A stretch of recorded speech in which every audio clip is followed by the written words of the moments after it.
You're listening to the Viral Volley Podcast. Now here's your host, Rob, on the mic.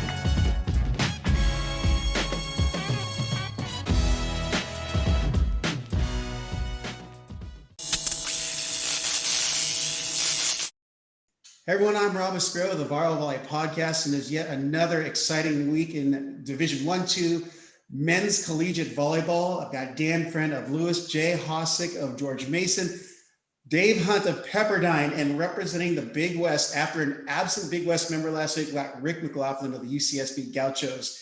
Thanks for coming on this week, gentlemen. Yeah, thanks for having us, Rob. Hey, as always. Yep. Well, it was a big week of conference tournament action, and we're going to run down through all the conferences. I'll start by the Conference Carolinas because they finished first by basically getting Belmont Abbey the first berth into the NCAA tournament with their win over, which kind of an upset, Mount Olive, who was in first in the Conference Carolinas with the, I believe, 11-2 record, came into the conference tournament. Andrew Kohut, 21 kills, hit 351. 3 block assists, 10 digs. Matteo Miselli, Jay's favorite Italian, chipped in 20 kills. And the 6-foot setter, Brennan Davis, 57 assists. So right there is berth number 1. They'll be taking on Penn State. And if you're watching the earlier episode 100 of the Viral Volley Podcast, College Volleyball Weekly, I had Pav on, but we'll talk about that later. So we're going to jump to the easternmost conference, which is the man of controversy, of chaos. That would be Jay Hosick of George Mason in the EIVA. Talk about what happened in the conference tournament and any of the matches that occurred during the week that were really the eye-catching ones. Yeah, the EIVA conference obviously is the first conference usually of the day on Super Saturday when everybody's having their conference tournaments. And it kind of kicks off the whole show. And, for 31 years, Penn State's been running that table. And then the last 5 years or so, there's been a handful of other teams that have won that tournament. And so it's been since 2017 since Penn State has won that tournament. So we went into the semis. NJIT had our number both times we saw this year. And unfortunately, we didn't get to play them 4 times like everybody else in the conference. But, we went into that semi with a good game plan and executed it like we were supposed to. And we ended up with a 3-0 win against a really good NJI team and ended up with a spot in the finals against Penn State. And Penn State, they played St. Francis and St. Francis, last time I checked, Michael Fisher had 4,387 attempts on the season.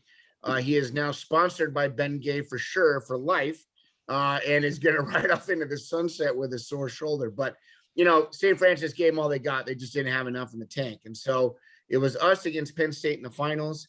It was a match for the ages. We beat Penn State the last time we saw them in 5 at our place, and we felt really good about what we had to do. I don't think we game planned against a duo, though, like Fisher and Wildman. I think it's the first time in history that an indoor 6-man team played a 2-man beach team and lost, unfortunately. The reality was Wildman and Fisher were an absolute handful to deal with. Let me give you just a couple of numbers just to throw it in perspective. So we went 4 with them, and in the third game we ended up winning 32-30. We had 5 attempts, or they had 5 attempts to end in 3, and we denied them and ended up winning the set, which I thought was pretty cool for my guys. And they just had a lot of heart and never said die. So I got to be really, really stoked on them for that. But let me just put in perspective. Fisher had 50 attempts. Okay, and that's not crazy. It's a 4-game match, so it's a little crazy, but he had 50 attempts. Wildman had 48 attempts. That's not crazy, but it's a 4-game match. The next highest attempts, 10. Okay, so when you take into consideration all of the swings for the match, Wildman and Fisher had 90% of all of those sets. And they put on a demonstration. And my guys, we knew what we were going up against. It wasn't like we didn't know that one of those two were getting the ball, but they just were unstoppable. I've never seen a display of athleticism and sheer just dominating like I saw those two guys do. It was a really masterful match to watch by those guys. And Cole Wagner obviously was dishing the rock. We thought when we saw them in game 3 that we had some opportunities, and we get into game 4. And this is really, for me, I think the story of the match. Wildman started to cramp up, and you could see him in between points early in the set start to stretch his calf and start to stretch his shoulders out a little bit. And we got about maybe a little bit after 10 points into the set, and I pulled a timeout, and I pulled my guys in. I said, look, Wildman's starting to cramp up. And if we can extend this game this match to 5, I don't know if he can hang on for much longer. He might be done after 4. He might have to pull himself off the court. And sure enough, we kept extending it. And we got to a point where he was not able to jump. He couldn't even jump serve anymore. He was float serving. He unfortunately had a block against one of my guys. But I think my guy tried to play Quiñones Mas Macho, and it just unfortunately didn't go his way. But, they ended up winning the match. We had a couple of unforced errors at the wrong times late in the game, and they ended up winning the match. And by all means, Penn State deserved it. They're a great team, well coached, obviously got a good amount of guys in that team that know how to play. But that was the gutsiest performance I've seen in a long time by a guy who just refused to go down and was not going to be denied the chance to be able to finish out that set and that match with his team on the court. And so I got to give my hats off to them. A class act, top to bottom. Penn State throws a great tournament. And hey, we'll get another chance next year. I'm just happy my guys never had a positive COVID test all year long. Told my guys that we can just hang on to the end of the year. Teams that maybe have some issues, they're not going to have a chance later on in the race. And so I was just real proud that my guys can get there to the end. And my hats off to Penn State. We'll be now their biggest fans moving forward. Yeah. Just so you guys know, Kell Fisher, 27 kills, hit 440, had an ace, 28.5 points. Brent Wildman, 22 kills, hit 333, 4 aces, 3 block assists. And thanks for reminding me about that, Rob. I appreciate that. On Monday after the tournament. That's all I got to say. Hey, other non-EIVA conference coaches, do you have anything to add to what was happening in EIVA this last week in the tournament? No, well, I actually went back. I've already watched the match. And Jay's right. There were some knockout, drag-out rallies with those guys back and forth. And there were a couple times where I thought Jay's entire team was on the court during one point because they were celebrating so great, which was awesome to see. Do you know what I mean? Back and forth. But, yeah, I think, like you said, those two guys were pretty fun to watch in that match, in terms of that. And Jay, they had some bright spots. They had some guys. The libero dug some great balls, and there was some extended rallies. And I don't know, it was one of those fun matches to watch. It was kind of like, we'll talk about it here, but it's kind of like watching Santa Barbara and San Diego. There were some exciting points to watch in that match, which were really cool. And so type of volleyball you want to see at the end of the year for a conference championship. And so hats off to Jay and his guys and Pav as well in terms of that match, but it was fun to watch. Yeah, Jack Reese, 15 kills, hit 619 for the match. Not a bad performance for him. Anything else to add, Rick or Dave, on the GMU Penn State matchup? Jay did a great job. What's that, Rick? Yeah, I wish I had a chance to watch. Well, good. Jay's going up against the former master. It was the apprentice against master matchup. So, unfortunately, the master got the better end of the deal on that one. Unfortunately, I could not snatch the pebble out of Master's hand. All right, let's jump over to the MIVA, which is Dan Friend's Lewis University's conference. Talk about your journey through the conference tournament and how you guys are playing. Well, I think we're playing pretty well. I think from the opening statement of game 1, our guys came out and really, I think we were up 5-1 or 6-1 just to start the match and really took control from the defensive side. So proud of the guys in terms of that. I think we ended up blocking 9 balls and keeping them to hitting 1 something or 130 or somewhere around that for the match. So I was really excited about the one thing that's nice about playing 1 game a week is the amount of prep time that I get from the defensive side to go into a match, which is not happening next week. I can tell you that.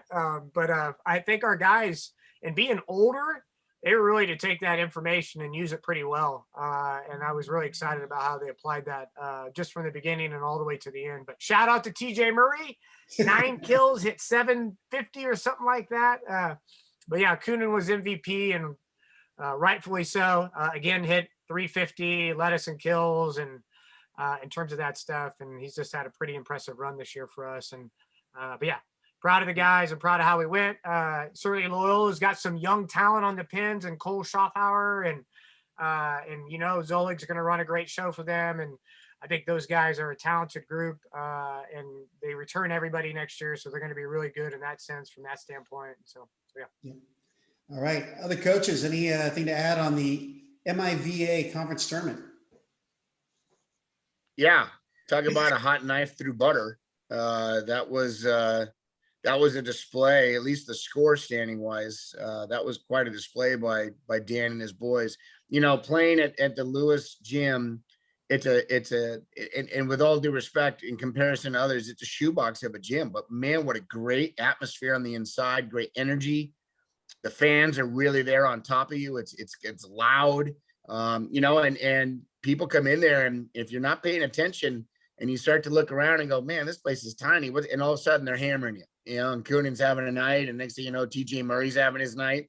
And, Tyler Mitchum actually didn't have a fantastic night, but didn't need him. That was actually irrelevant. I think the two things that stood out for me were Schlotthauer hit 115 and Denton hit 050. I think that's your two horses that we talked about with Loyola, that if they were not having a good night, it was going to be a long night for Loyola. And sure enough, that was the case. Anything else, Dave or Rick? Yeah, Dan's playoff took 3 freaking weeks where everyone else played it in 3 days. So, yeah. Rick, were you saying something there? It got washed out there. Yeah, I also didn't get to see that or Dave's match. I had tunnel vision in my own match. That's commitment right there. Hey, Rob, who brought this guy? Does he even know what he's talking about? It's all right. Not The big news in the Big West Conference tournament. That's the one that exists in my eyes only. Let's jump over to the MPSF. David Hunt's tournament. I'm pretty sure he became a pretty huge Lewis and Penn State fan. But let's let him talk about that. Yeah, unlike Rick, I was busy following those other matches because I needed a lot of stuff to happen after we lost, including staying up till 2 a.m. watching Rick's team play. So, yeah, I mean, our conference tournament took place similar to the Big West, 3 days. It started off with us playing Stanford in what's possibly their last match as a program. Hopefully not. It seems like there's some movement going on today that could probably be, or hopefully be, in the right direction. But talk about one of the more bizarre matches that we've ever played. I mean, first off, Will Rotman goes off and has 25 kills on 40 something swings in 4 sets, playing as an opposite, which was impressive. And then after the match, just the outpouring of emotion that took place in, programs potentially last match. So that was a little bit gut wrenching to be a part of that. And then before us was Concordia and UCLA, and Concordia has a swing to go up 2-1 on UCLA, and UCLA gets a lucky dig off their somebody's foot in area 6. They're able to chase it down and win that point. And, so they escaped, I think, in 4 as well. And then we played UCLA in one of the semifinals. There wasn't much defense going on. I think both teams hit over 400, but we ended up winning in 3, and then BYU beat GCU in 3 that night. So we matched up with BYU for the 5th time this year, and unfortunately we are 0-5 now against BYU. And they had too much firepower for us at home. We it was 23-25 in the first, but I think that was all we had, playing our 3rd emotional night in a row. So BYU is the MPSF champ, and got the on-mag bid, and then we became we always are huge Gaucho fans, but real big Gaucho fans after that. We'll end up playing each other, which is funny. Yeah. So, yeah, I mean, I talked to Rick today. We're only 60 miles apart, but we get to go play each other in Columbus, Ohio. We couldn't play each other this year, but we can go play each other in Columbus. So, but yeah, I mean, I was up watching. I decided I was going to go to bed, and it was all out of my control, as my fiance said. There's nothing I can do to control it. And then all of a sudden I checked the score, and it was close in game 1, and then that was it. And I flipped on the video, and I stayed up till 2 a.m. And then, yeah, Rick, I'm telling you, I already told you today, as soon as that call, there was a call in set 2 that I thought was questionable. And all of a sudden, my blood pressure spiking. Provo? No. Crucial call and Rick's match. Oh.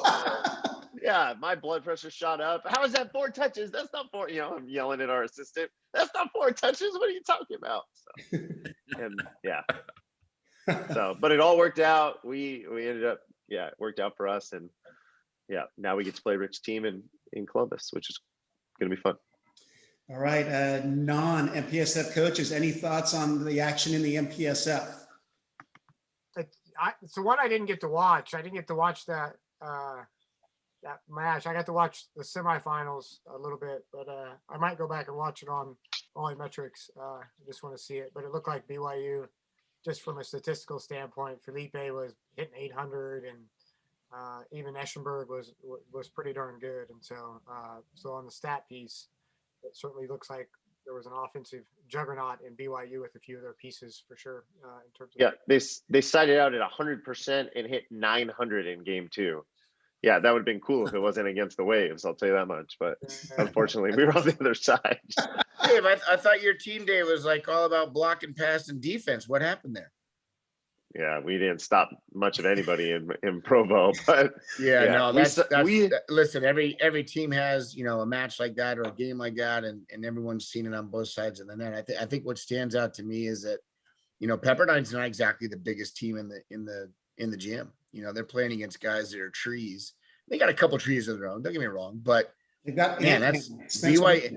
We talked about it early in the year. It's home court advantage during the playoffs is a huge deal. And Santa Barbara, luckily, faced up against a team that was not a home court team. And I'm not saying it would have been any different. I'm just saying, would it have been a different story if San Diego was at home instead of in Hawaii and having to play all those matches in a row? I mean, we're going to talk about it later on about how many matches and how many days, but that's pretty cool for the guys that are home court to be able to hold court and hoist those trophies afterwards for sure. Yeah. All right. Here we go. Big West Conference. And to me, no offense, you guys had great conference matches, but staying up till 2-3 in the morning every night, Pacific time, always a pleasure when you got small kids. And but they were exciting matches to watch. We're going to start off with the quarterfinal matches. Long Beach State versus number 6 UC Irvine, sweep by Long Beach State. But Rick, I want to definitely have you chime in here because you were there firsthand observing the matches because they kept showing you up in the stands on the web screen. So yeah, trying to scout. That match was not as close as I thought it would be. I thought Irvine was going to play a lot tougher. Long Beach came out on fire right out of the gate, and they played well. And with Irvine, you never know. Dave's got so much talent, but they're just young guys. So sometimes they're hot, sometimes they're not. And they had apparently already been there for, 8 days. So, I think it was a tough trip for Irvine, but Dave's that team's going to be really good down the road. Yeah. Well, how about the UCSD Csun match? Because one of the things that stuck out for me was although Northridge lost, Daniel Wetter, their middle, had 0 errors, 18 kills, hit 567 as a middle. Yep. He's legit. That guy can score offensively anytime. You can commit on him. You can put 2 guys on him. He can still put the ball away. So I thought that match would be really close too. But I'll tell you, Kevin had his team playing phenomenal in that tournament. And San Diego just kind of controlled that match the whole time. Yeah. Let's move on to the semis. The first one, your match against Long Beach State. Seems like Long Beach State jumped out of the gate, jumped on you guys, but that's probably the worst thing for your team because they came out and beat them right back. Yeah, so you never know what's going to happen in those situations. You don't like it as a coach when your team comes out flat and you get absolutely hammered in the first game. They killed us in the first game. I think if we didn't have the seniors we have, we would have gone down real fast. But our seniors, we've done that a few times this year, and I was worried, no doubt about it. But I knew they could kind of get it together, and they did. It took them a little while, but they got it going, and it seemed to gain momentum as it went. Yeah.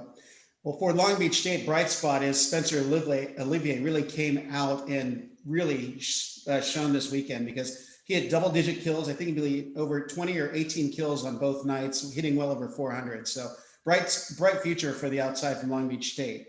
But the other match of the night that kind of grabbed the attention of the nation was Hawaii versus the 4-seed UC San Diego. I'll have you talk about it because I'm sure that you were just in shock of what was happening. Yeah, it was an interesting, roller coaster of emotions. I wasn't sure who I wanted to win for a long time because we just beat Long Beach and we kind of think we're in. And then all of a sudden San Diego's starting to beat up on Hawaii. And Hawaii didn't play the greatest volleyball. I know they can play at a much higher level, but San Diego had a lot to do with that. They played incredible volleyball. That team can block probably as good as any team I've seen in the country. Their middle blockers read and they move very well. So if you don't pass well against them, you're in some trouble. And that was really the case. Hawaii didn't pass the ball great. And the guys that usually get them out of that trouble, Rado, he had an off night for some reason. He just was struggling with their block. So it got really tight. I kept charting Hawaii because I thought we were going to play Hawaii, and I didn't do anything on San Diego. And I paid for that the rest of the night because I stayed up doing San Diego. But it was a really exciting match. Yeah. Well, one of the athletes for San Diego that really caught my eye, really giving Kyle McCauley support, was Ryan Ka. He came up big in the 5th set and they just could not stop him. He's hitting all over the place, off of the block, through the block. Were they just leaving him ignored, or what was happening in that match? I don't think they were ignoring him. He was putting away a lot of high balls, a lot of balls in transition. That guy can get up and he can hit a really high ball over your block if everything's right. And he's getting better and better at that. He's starting to figure it out. And that guy he's dangerous. He didn't have as good a night the next night, thank God, but he played phenomenal against Hawaii. Well, it's a great transition into that Big West final for the automatic berth. Talk about what happened that evening with your team winning out 3-1, but who are some of the key performers for the Gauchos? Well, once again, we didn't start out too well, which wasn't great. And we put Dave through the ringer as well as myself. It's because you weren't watching the other conference matches. That's why. I'm pretty certain. Yeah. And then we got it going again in the second game. But I'll tell you that the guy, McCauley, is a player. That guy, he's got everything. A serve that never stops. It's really consistent.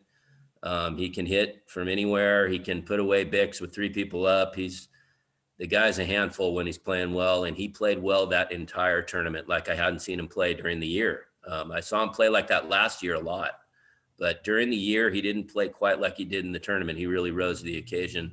So we had our hands full. We were down, as Dave was saying, we were down 23-20 after missing that call in the second game. And somehow we started coming back. I think San Diego did get a little tired. I think fatigue played a factor for sure. They started missing serves. And that's kind of the unfortunate thing about going back to back to back when you're one of those lower seeds. But our guys also stepped up and we blocked some balls. We started serving a little bit tougher. And it was, really tight match for a long time. Yeah. Well, that's right. That is a 27-25 set in the second. So your guys gutted it out. And I think that took the gas out of the Tritons, but it was a great run for UCSB because the people were talking after that semifinal match. And if, being in the final with them, you're probably like, oh gosh, you got to prepare differently now.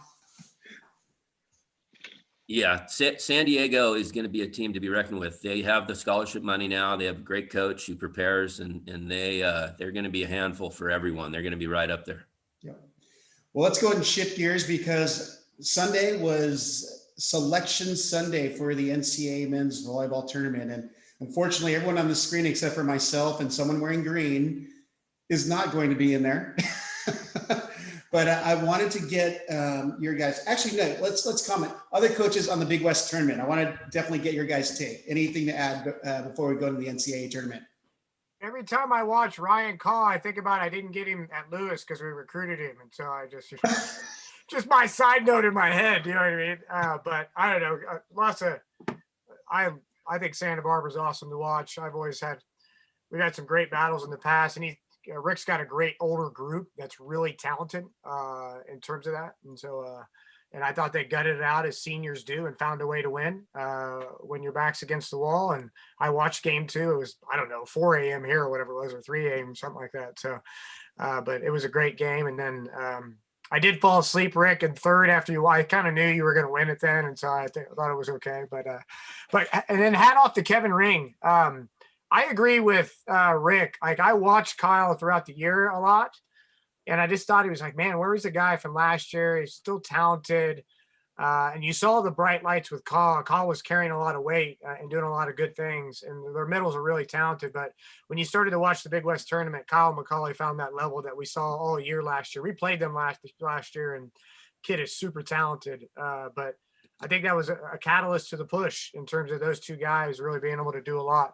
And pushing them into that final. So, yeah, I'd agree with that. I think Kyle was the pleasant surprise out of all this. A kid that a lot of coaches around the country were recruiting, but I don't think ever would pan out this quickly. And the kid's 6'4" maybe, and just wiry with long levers, and has these angles that you don't see a lot in your gym. A lot of guys, the fan of what they hit in is somewhat pretty small, but this kid had dead line and dead 4-4 at any given moment, no matter what the set was. And that's the scary part, is when you start to figure out how you can hit with that kind of range and that kind of heat at any given moment.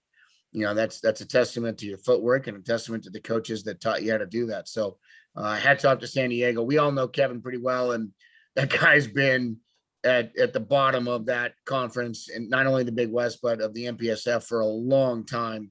And Kevin never holds his head down. He never says, woe is me. He never goes, oh, it sucks and this is awful. That guy's been there forever. And now for him to finally get a chance to run in the thoroughbred races with thoroughbred horses, it's going to be a lot of fun to watch that team in the next few years. That's for sure. Yeah. I just want to add that, Travis Turner will take credit for Colin Collins. So just throw that out there. So, yeah. Anything else to add? Yeah, I'll add a little bit. Every time I kept hoping this would happen right after the second set. All right, Rick's team is going to pull away.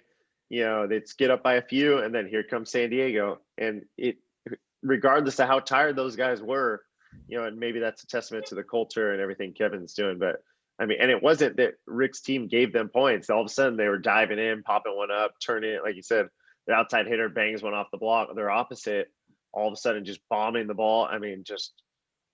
Just playing high level volleyball. So it was fun to watch for sure. Great. Well, let's now shift over to the NCAA tournament, selections here. Coming in, Belmont Abbey, the number 7 seed, at the number 6, Penn State, 5, Pepperdine, 4, Lewis, 3, Santa Barbara, 2, BYU, 1, Hawaii. As coaches, what are your thoughts on the selection committee's seedings and their selection?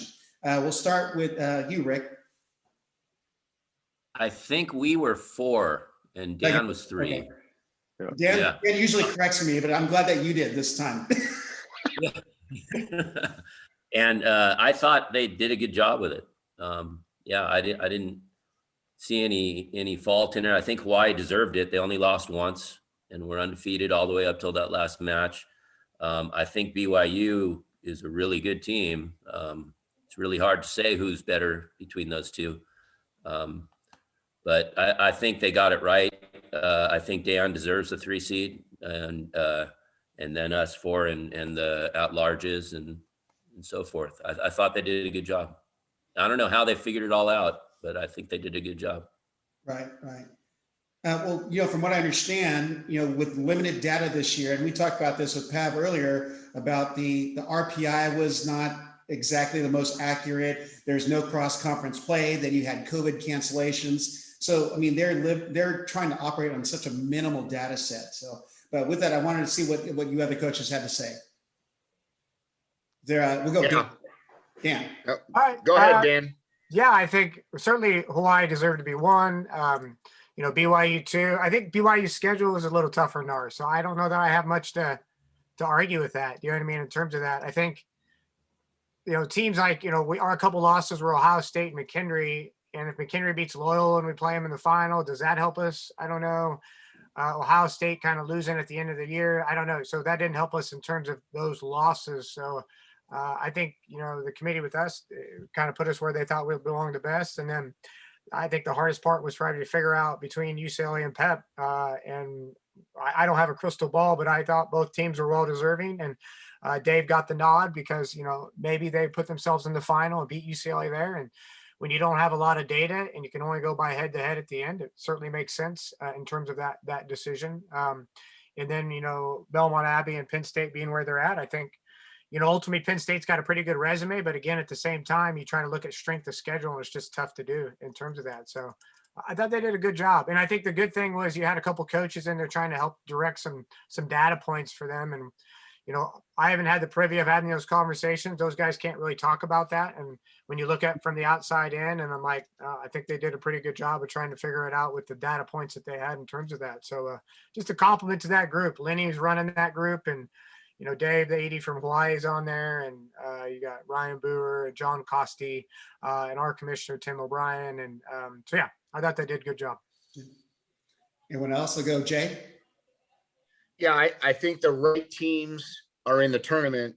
The only change that I would see is Pepperdine and Penn State. I don't, and no disrespect to Dave. Obviously, I know he's a good coach, and he obviously knows how to play the game at a high level as team does. So I by no means do I think that they don't deserve to be in the tournament. I just think that Penn State had a little bit of a better run. I know that Pepperdine played BYU 78 times. It's kind of tough to when you're playing one of the top teams in the country over and over again. But, regardless of that, here's where I think the real concern for me is, the women's tournament complained about a few things and they got some things changed in the future. I'm going to complain here about playing possibly 4 matches in 6 days for the 6 and 7 teams to get in. It's an absolute disrespect. We have a week off right now. We could be having the play-in match this week. We could be having the quarterfinal match next weekend. And we could be having fresh teams come into the Final Four and be able to showcase good volleyball. Right now, you've got the best teams in the country going in, but even the best teams are possibly going to play 3 matches in 5 days. And if you want to showcase the quality of men's volleyball, this is not the right way to go about doing it. And so I'm just a little disappointed that it panned out like this. But you know what? Nobody cares. There's 900 million people in China that couldn't care less about what we do. And that's just the way that it is. And you know what? Penn State's going to get after it with Belmont Abbey on Monday night, and then the winner of that's going to go on Tuesday, and the winner of those is going to go on Thursday, and the winner of those is going to go on Saturday. And we're all going to be watching, and we're all going to be wearing our team jerseys of the guys that we're following. And we're all going to be having, beverages of choice, and we're going to enjoy the hell out of it, and we're going to love it. So that's what I got to say. All right, David or Rick, feel free to chime in. I'm confused. Was that a rant or are you happy? Yeah, it was. Yeah, the only thing from my standpoint was I freaked out a little bit. Obviously, when the show came out, that's the other thing. It's not a live show, right? It's pre-recorded. So I'm trying to scrub through. I'm not going to sit through 16 minutes. I'm going to find out, is our name in there or not? But I'm looking down at the bottom left thinking, all right, we're in that play-in match. I didn't see our name and my heart dropped. And then luckily we were on there somewhere else. But yeah, I mean, who knows? Again, with no cross-conference play, I mean, I thought at least there was a way to follow the logic and to understand what they were thinking. And I think that's all we were asking for. So. Yeah, agreed. What was your record with UCLA? Us? Yeah, we were 2-1 against them. See, I think that's the biggest thing is when all this other stuff is kind of confused because of COVID, head to head is the one thing that you got to go off of. And I'm glad the committee did that. I think that's Yeah. huge. I think that's when there is cross conference play. I would hope that, down the road, if us and Lewis are in contention for an at-large, and if we've played, hopefully they look at that, right? Who won that matchup? I think you have a direct sampling when you do that. So Yeah. I agree. I think that's gotta, even though there's 9 criteria, they're not all weighted equally, right? It's just, here's the things that are looked at. One of them can have, 80% of the weight. Yeah. I agree with you, Rick. Well, one of the criteria, if I'm not mistaken, is the health and availability of your players. Yep. Correct. Yep.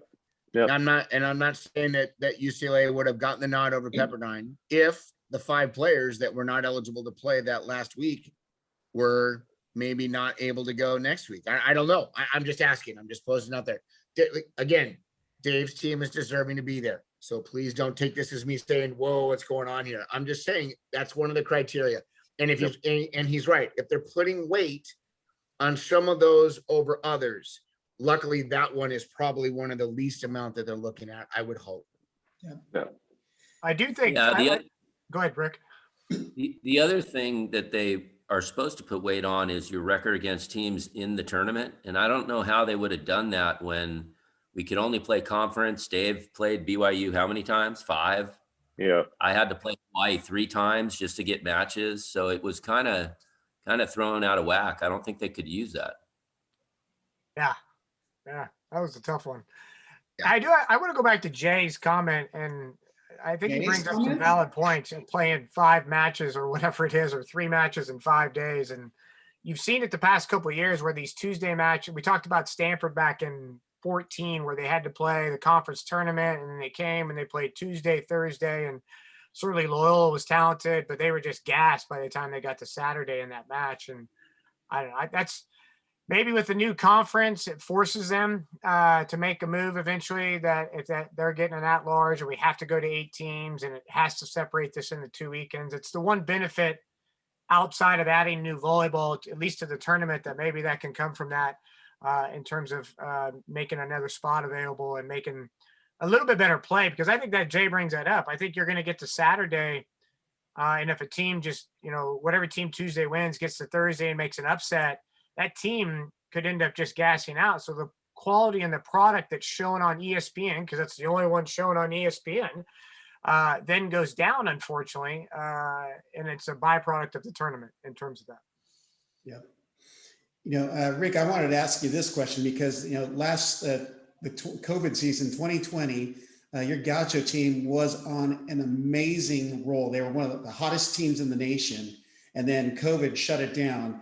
And I'm sure that at one point national championship was in the discussion. It always is in your program, but when you have to end a season with, I think it's 1 or 2 losses and the possibility of a national championship, do your guys come out even hungrier this year now that the tournament started? I think so. And I think they're going to get even more hungry. I think that's a lot of the reason we were able to come back from being down 1-0. These guys decided so early on, maybe even at the end of March, that they wanted to come back and finish what they started. So they've been working towards that for a long time. And it's just great that they get a chance to do it. We were really worried for a while that this wasn't even going to be happening. Yeah. Well, it's ironic. I didn't know what the matchups are going to be. So I feel awkward asking David a question since you guys are going to probably end up facing each other. So I'll reserve that for the next show. What? No way. Fire it out there, buddy. Come on. Fire away, man. Let's do is Pepperdine's weaknesses. His 8-iron. That's his weakness.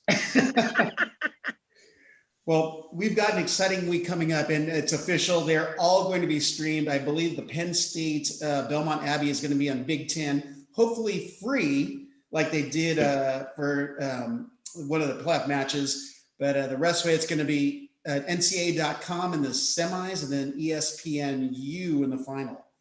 So Correct. It is free. The match is a Big Ten Plus. Is that a Big Ten Plus? Yep. Monday and Tuesday, and they said the streams will be free. So it's. Yeah. I thought Ohio State was going to do that, and then we found out today for sure. But that'll be really good. So I know that after the conference tournaments this weekend, but and I'm going to catch you guys off guard, but if you were to pick 2 top players, and it could be the tournament MVP, but I just was curious, if you were to pick 2 top players in the tournaments that you're playing in, who would they be? We'll start with you, Rick. He told you he was 2 going to top- throw you first. Well, this is an easy one. 2 top players. In the Big West tournament. Oh, okay. In the Big West tournament, Macaulay for sure was one of them. And then the other one was Ryan Wilcox. All right. That's right. He was the MVP. That's right. How about you, David, for the MPSF tournament, top 2 athletes?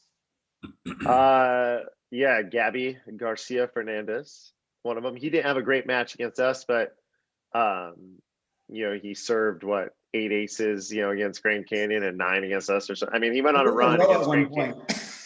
Yeah, I mean, he went on a run against Grand Canyon where he had, I think it was 4 or 5 aces in a row where nobody in the country could do anything about it, right? He was just picking off guys and hitting 77 miles an hour in a seam, and it was stupid.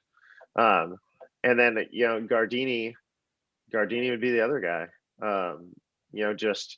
He used to be a sort of a target out there when he was passing. He's cleaned that up. He blocks well, he attacks. Those 2 guys on the pins are a handful for him. So I'd go with those 2 guys. Now, Gabby's 2 or 3 aces short of breaking Taylor Sanders' BYU record. And, does he play? How many more matches is he playing this season? We'll see. Yeah. He only had half a year last year. Mind you, he's not coming back. So he's played 3.5 years and he's about to break that record. Yeah. That is a great stat right there, Dave. You just pulled. That's the scary thing. Yeah, that's crazy. All right, Dan, 2 top athletes in the MIVA conference for you. Well, Coonan for sure. You know what I mean? So You can't just drop TJ Murray's name. It's got to be someone. well, so I hate naming 2 of my own guys, so I'm not going to do that. So I'm gonna name Coonan, and then I'm going to just name Loyola's comeback against McKinley, being down 2-0 and doing the reverse sweep. It was a gutsy performance by their team to find a way to win that match. They were down 22-19 in game 3, down 2-0 in the match. They found a way to win that game and then come back and win the match and put that group in the final. So I thought that was pretty gutsy by some young players on that team, led by Garrett Zolig in terms of that. So, Yep. And finally, Jay, EIVA tournament top performers. Name them 2. I think the easy one is Wildman. You'll see him on the national team in a few years without question. But I'll tell you right now, the 2 players that stood up for me in that tournament, Kell Fisher, they're 6'3" opposite, 6'2", 6'3" opposite. Reminds me a lot of Aussie Antonetti back in the day. So for all you old guys who remember Aussie, exactly the same type of player, wiry, fast arm, can hit a wide range of shots. But here's the one that should get the most notice, and that's Cole Wagner, the setter for Penn State. If he is not on the national team and fighting for a spot in the next few years, I'd be highly surprised. Can run a fast offense from almost anywhere on the court. Super crafty, great leader, and yeah, he's the real deal. That kid's real good. Yeah. Did Pav text you because he described Fisher exactly to the T? Aussie Antonetti is the person he named, which is ironic. Here's this connection. Aussie Antonetti, coach of the Puerto Rico national team, will be coaching Gabby Garcia Fernandez of BYU. Look at that. The circle.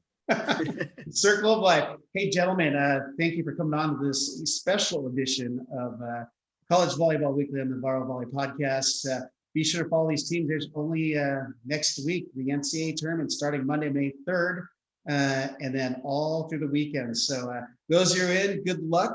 I'm looking forward to watching the matches. Jay, work on that golf swing, and we'll catch you next week. And Rick, if you're wanting to come back, you're always welcome to. We'll see after you play Dave who wants to come on the show. How about that? Okay. Fair enough. All right, gentlemen, have a good evening, and thank you for coming on. Hey y'all, thanks for listening to today's episode of the Viral Volley Podcast. Be sure to follow Rob at Rob on the Mic on Instagram, Twitter, and Facebook, or at robonthemic.com. Check you next time.